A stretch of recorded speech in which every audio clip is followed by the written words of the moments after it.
پہلا حق آقا علیہ السلام نے فرمایا کہ والدین جب فوت ہو جائے، اولاد کا پہلا حق یہ ہے کہ والدین کی تجہیز، ان کا جنازہ، ان کا کفن دفن، یہ انتظامات، یہ سارے انتظامات کرنے، یہ والدین کے حقوق میں سے پہلا حق ہے والدین کے ذمہ، اولاد کے ذمہ، کہ اولاد پیچھے والدین کے فوت ہونے کے بعد ان کے جنازے کا اہتمام کرے، ان کی تجہیز، ان کی تدفین، ان کے کفن دفن کا انتظام کرے۔ یہ حق ہے والدین۔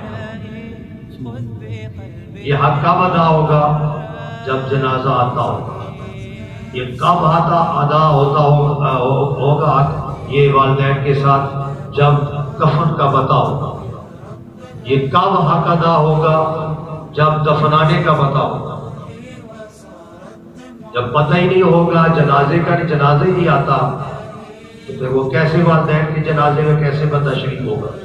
ہماری روٹین تو اس طرح ہے، ہم دوسروں کے جنازے میں جاتے ہیں تو وہ اس لیے جاتے ہیں کہ بھائی کو سامنے پتہ چل جائے ہم آئے ہیں۔ جنازے میں شریک نہیں ہوتے، شاید وضو بھی نہیں ہوتا، جنازہ شروع ہوتا ہے پیچھے سائڈ میں کھڑے ہو جاتے ہیں۔ اکثر آپ دیکھیں ایسے ہی ہوتے ہیں، پیچھے کھڑے ہو جاتے ہیں۔ جب جنازہ ہو جاتا ہے، سلام ہو جاتا ہے، السلام علیکم ورحمۃ اللہ، آگے مل جاتے ہیں اور آگے اس بھائی کو ملتے ہیں، تیرے والد صاحب فوت ہو گئے، تیری والدہ فوت ہو گئی، تیرا فلاں فوت ہو گیا، ہم تعزیت کے لیے آئے۔ جنازے میں ہم شریک نہیں ہوتے۔ کیوں نہیں ہوتے؟ ہمیں جنازہ آتا نہیں، ہمیں جنازے کی خبر نہیں، جنازہ کیسے پڑھنا ہمیں پتہ کوئی نہیں، جنازے میں کیا کچھ پڑھنا ہمیں نہیں پتہ ہوتا۔ تو پھر ہم دھوکہ کرتے ہیں، دوسرے مسلمان کے ساتھ دھوکہ ہوتا ہے۔ بظاہر ہم جنازے میں آئے ہوتے ہیں لیکن جنازے میں شریک نہیں ہوتے، اور یہی دھوکہ جو ہم دوسروں کے والد کے ساتھ کرتے ہیں، یہی دھوکہ جو دوسروں کی والدہ کے ساتھ کرتے ہیں، یہی دھوکہ جو دوسروں کے کسی رشتہ دار کے ساتھ دھوکہ کرتے ہیں جنازے میں، یہی دھوکہ پھر ایک وقت آتا ہے ہم اپنے والدین کے ساتھ بھی کریں گے کہ جب والد کا جنازہ ہوگا، والدہ کا جنازہ ہوگا، بھائی کا جنازہ ہوگا، رشتہ دار کا جنازہ ہوگا، راتوں رات جنازہ یاد تو نہیں ہو جائے گا، راتوں رات جنازے کا طریقہ تو نہیں آ جائے گا، تو پھر وہی دھوکہ جو ہم نے دوسرے کے والد کو دیا تھا اپنے والد کے ساتھ بھی ہوگا۔ بظاہر ہم کھڑے ہوں گے لیکن جنازہ آتا کوئی نہیں ہوگا، ہمیں جنازے کا پھر طریقہ نہیں آتا ہوگا۔ یہ حق اس وقت تک ادا ہم نہیں کر سکتے جب تک ہمیں جنازہ آتا نہیں ہوگا، جب تک ہمیں کفن کی معلومات نہیں ہوگی، جب تک ہمیں تدفین کی معلومات نہیں ہوگی، اس وقت تک جنازے کے اندر کیا دعائیں پڑھنی ہے جب تک ہمیں آتی نہیں ہوگی، یہ حق ہم اس وقت تک اپنے والدین کے ساتھ ادا نہیں کر سکیں گے۔ پہلا حق کہ فوت ہو جائے والدین، ان کا جنازہ، ان کا کفن، ان کا دفن، ان کی تدفین، سارا انتظام کرنا، یہ اولاد کے ذمہ والدین کے لیے پہلا حق ہے۔ دوسرا، آقا علیہ السلام نے فرمایا دوسرا حق یہ ہے کہ ان کے لیے دعا اور استغفار کرنا۔ اولاد کے ذمہ جن کے والدین فوت ہو گئے ہیں، ان کا حق ہے والدین کا پیچھے کہ وہ والدین کے لیے اولاد دعا مانگے، استغفار کرے، ان کی بخشش کے لیے دعا مانگے۔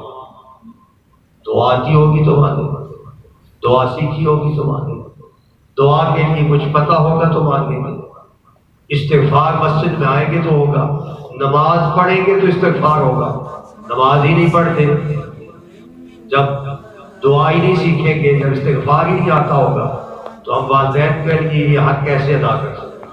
لہذا سیکھنے کی ضرورت ہے، ہمیں دعائیں سیکھنے کی ضرورت ہے، استغفار، نماز کے لیے جب آئیں گے تو ہر بندہ جب نماز ہی بن جائے گا، ہمیں اپنے والدین کے ساتھ بھی کرنا ہے اور ساتھ اپنی اولاد کو بھی تیار کرنا ہے۔ کل ہم نے بھی چلے جانا ہے، ہم بھی جنازہ ہمارا بھی ہونا ہے، پیچھے بچوں کو سکھانا ہے ہم جائیں گے تو ہمارے جنازے کو کے ساتھ کیا سلوک کرنا ہے، ہم اپنی اولاد کو سکھانا ہے ہمیں کہ ہمیں ہماری جنازے میں دعا کیسے پڑھنی ہے. ہم نے اپنی اولاد کو سکھانا ہے کہ ہمارے لیے استغفار کیسے کرنی ہے. ہم نے اپنی اولاد کو سکھانا ہے کہ میرے جانے کے بعد میرے لیے دعا کیسے مانگنی ہے.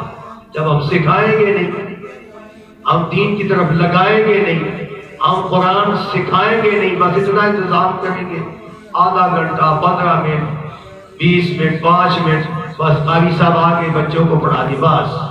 باقی ہمیں نہیں پتا ہماری اولاد دوسری تعلیم کے لیے ہم گھنٹوں لگاتے ہیں.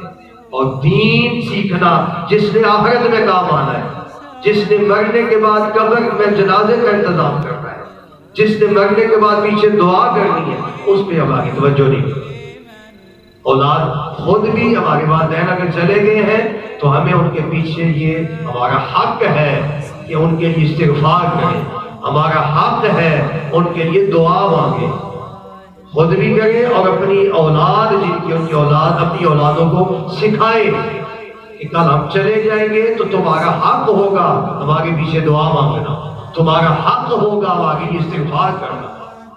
یہ دوسرا حق ہے والدین کے ذمہ. اور حضور نبی اکرم صلی اللہ علیہ وسلم نے حدیث پاک ہم سمجھتے ہیں نا کہ والدین فوت ہو گئے، جو بندہ فوت ہو جاتا ہے شاید اس کا تعلق پیچھے والوں سے کم ہو جاتا ہے، وہ چلا گیا ہے مٹی میں مل گیا ہے تو تعلق ختم ہو گیا. نہیں نہیں نہیں، اتنا تعلق جتنا دنیا میں ہے اس سے زیادہ تعلق ماں باپ کے ساتھ ہوتا ہے. مرنے والے کا والدین کا اپنی اولاد کے ساتھ تعلق اتنا دنیا میں نہیں ہوتا جتنا دنیا سے جانے کے بعد ہوتا ہے. آقا علیہ السلام کی حدیث ہے، ہم دنیا میں رہتے ہیں، ہمیں نہیں پتا ہمارے بچے کیا کریں گے، نہیں پتا ہے. ہمیں نہیں پتا موبائل کے ساتھ کیا کچھ کھیل رہے ہیں، ہم جانتے نہیں. ہمیں نہیں پتا ہے کہ بچہ کمرہ بند کر کے کنڈی لگا کے اندر بیٹھا کیا کر رہا ہے، ہمیں نہیں پتا ہے. باہر نکل گیا دوستوں کے ساتھ کہاں کیا کچھ ہو رہا ہے، ہمیں نہیں پتا ہے. مسجد میں گیا ہے، گھر سے مسجد میں گیا نہیں یا کیا، ہمیں نہیں پتا. یہ ہماری ظاہری زندگی ہے. لیکن قبر میں جب ماں باپ چلے جاتے ہیں تو بچے کا ایک ایک عمل انہیں پتا ہوتا ہے، ایک ایک عمل انہیں پتا ہوتا ہے.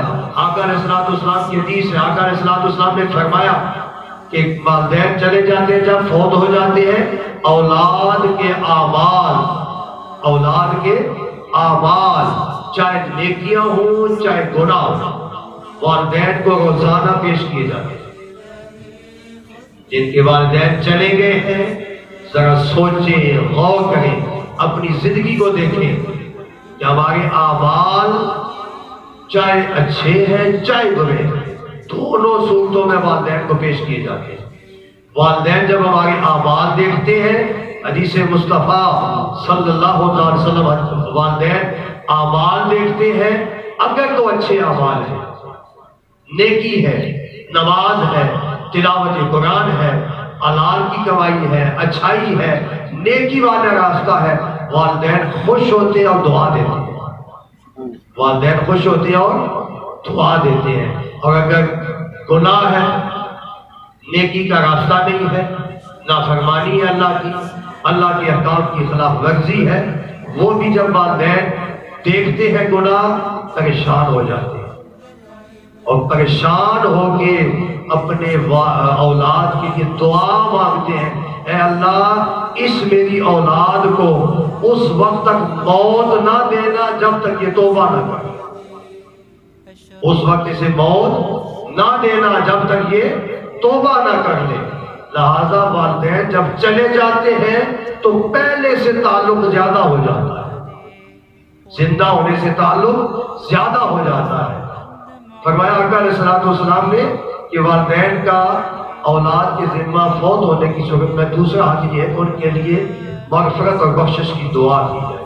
تیسرا حق آقا علیہ السلام نے فرمایا، تیسرا حق یہ ہے کہ انہوں نے جو وعدے کیے، انہوں نے اپنی زندگی میں جو وعدے کیے ہیں ان وعدوں کو وفا کیا جائے، حفاظت کیا جائے، ان کے ساتھ وعدے پورے کیے جائیں. مثال کے طور پہ کوئی بندہ آتا ہے بلائی، وہ اس والدین اس کے ساتھ بلائی کرتے ہیں، اس کو کھانے پینے کا خرچہ دے دیتے ہیں. کوئی غریب ہے وہ آتا ہے، اس کو کوئی مدد کر دیتے.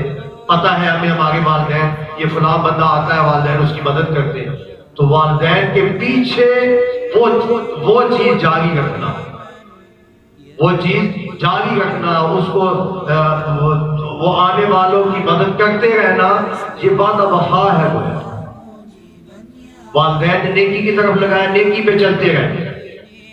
اور چوتھی چیز آقا علیہ الصلوۃ والسلام نے چوتھا حق جو بیان فرمایا جو والدین کا ہے اولاد کے ذمہ جب وہ فوت ہو جاتے ہیں، وہ حق آخری یہ ہے کہ باپ کے دوستوں کے ساتھ یا ماں کی سہیلیوں کے ساتھ اس نے سلوک کرنا۔ باپ ہے تو باپ کے دوستوں کے ساتھ، اور ماں ہے تو ماں کی سہیلیوں کے ساتھ اچھا برتاؤ کرنا، اس سے بھی والدین خوش ہوتے ہیں۔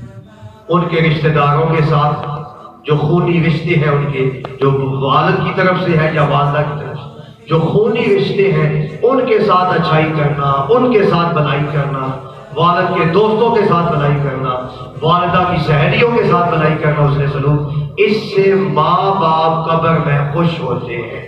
اور یہ ماں باپ کا حق ہے جو فوت ہو گئے ہیں ان کی اولاد سے۔ اللہ جل وجہ کریم ہمیں یہ حقوق ادا کرنے کی توفیق عطا فرمائے اور ہمیں یہ چیزیں اپنی اولاد کو بھی سکھانے کی توفیق عطا فرمائے۔